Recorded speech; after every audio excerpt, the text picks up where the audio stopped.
ever have second thoughts after saying something? Not about what you've said, but what you didn't say. Perhaps maybe after an interview or an important presentation or some other important speech. I recently blogged about blogging, and as I watched the end product video, I was left with that, gosh, I wish I have said feeling. So today's episode is sort of a follow-up. I like cooking and I don't like washing dishes. My wife and I have this sort of unspoken agreement, and it works well. I do the cooking and she cleans up the kitchen. We both work together, making the grocery list. She's really good at spotting coupons. We usually both go to the grocery store together, not always, but we work very well together as a team when it comes to groceries. Now, when we go to the grocery store and buy chicken, I like to get the whole chicken usually. Why? Well, first of all, I'm not paying a premium just to have someone else cut it up. I'm perfectly capable of doing that myself. But that's not the most important reason. Inside the abdominal cavity of that whole chicken is, the guts. The liver, the heart, the gizzard, and as a bonus, they throw the neck bone in there too. I cut the chicken into the usual pieces. Now, I fillet the meat off the breast. And when I'm done, I take the backbone, the neck bone, and the guts, and I boil them. And then I remove the guts and all that stuff from the boiling water and let them cool down a bit. And then I start slicing them up into little pieces. Giblets, we call that in the South. And then finally I start picking the meat from the breastbone, and I've got a special knife that I use. It's short, got a real nice, just right point on it, where I can really dig down into that neck bone and get every little morsel out of it. And it probably takes the better part of an hour. I know it's not worth it, but I truly enjoy it. When I get done, those bones are so clean, you could toss them outside, and I don't think the ants would even bother showing up. There's just nothing left on them. Now, the whole time I'm doing this, the dog is at my feet. Not my dog, my wife's dog. That little Chihuahua Jack Russell Terrier mix is no friend of mine. When I'm alone here at the house, if I'm downstairs, she's upstairs. If I go upstairs, she goes downstairs. But when I'm fixing chicken, you would think she's my best friend. She may not be real friendly toward me normally, but she is smart. She knows. Treat is on the way. Now, remember that water that was left simmering? By now it's been reduced to a thick broth.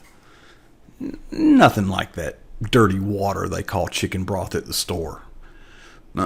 My brew is glistening with the golden fats that have been boiled from the meat. And those little tiny chunks of meat that have boiled away from the carcass give it added texture, character, something. I don't know. Well, after it cools down, I'll combine equal parts of the chicken meat I've harvested and dog food, and I kind of mix it up, and then I douse it real good with some of that chicken broth. And that little dog devours it and then runs back upstairs. Well, at least I had a friend for a few minutes. Well, now it's time for the rice. Do you boil rice in water? Or maybe you use that store-bought dirty water stuff they call chicken broth? Well, I'm here to testify. You haven't lived. When you're done, you've either got some sort of starchy white paste or a dry grain. Good luck chewing that and getting it down. My rice, it slides down your throat better than boiled okra. Slimy boiled okra. It's actually spelled O-K-R-A, but here in the South, that is pronounced okra. It's a real stick-to-your-ribs gourmet dish worthy of being an entree, fit for a king. all made from the stuff that a lot of people throw out. Well, here we are at about 600 words by my count, and all I've given you is a recipe and shared some good old Southern style cooking secrets. I hope you'll enjoy some good chicken and rice with guts. I share all this as an illustration. Here's what I'm really getting at. Reading the Bible, prayer, and fellowship, they're all spiritual food. Are you going to settle for the store-bought canned stuff? Boiled in water? Whatever the church is serving up? Well, it's okay, but you're missing out on the guts, the really good stuff. And it takes extra time to pick every morsel from the bones, but it is worth it. I get the guts spiritually by blogging. I'm kind of new at it, but I wish I would have started years ago. For me, blogging is like cooking that chicken. You dig down deep and you harvest every morsel. It takes extra time, but it's way better. It's not something that I do for an hour a day. It becomes a state of mind, a sort of heightened consciousness that makes you very hypersensitive to things around you in a real spiritual sense. Throughout the day, what was once a casual observation or a fleeting thought that was soon forgotten become little lessons that I kind of chew on and savor. And it enriches my own spiritual experiences. Plus, I get to share them with you. Nothing gets wasted, folks. For me, blogging is that glistening fat and the giblets of meat in the broth of life that really sticks to your ribs in a spiritual kind of way. This is so rich. It's almost miraculous in a way. We've gone from making chicken and rice kind of a bland thing that we routinely do to real meaningful spiritual inspiration, at least for me. Life is good, folks. Do the extra work to get the guts.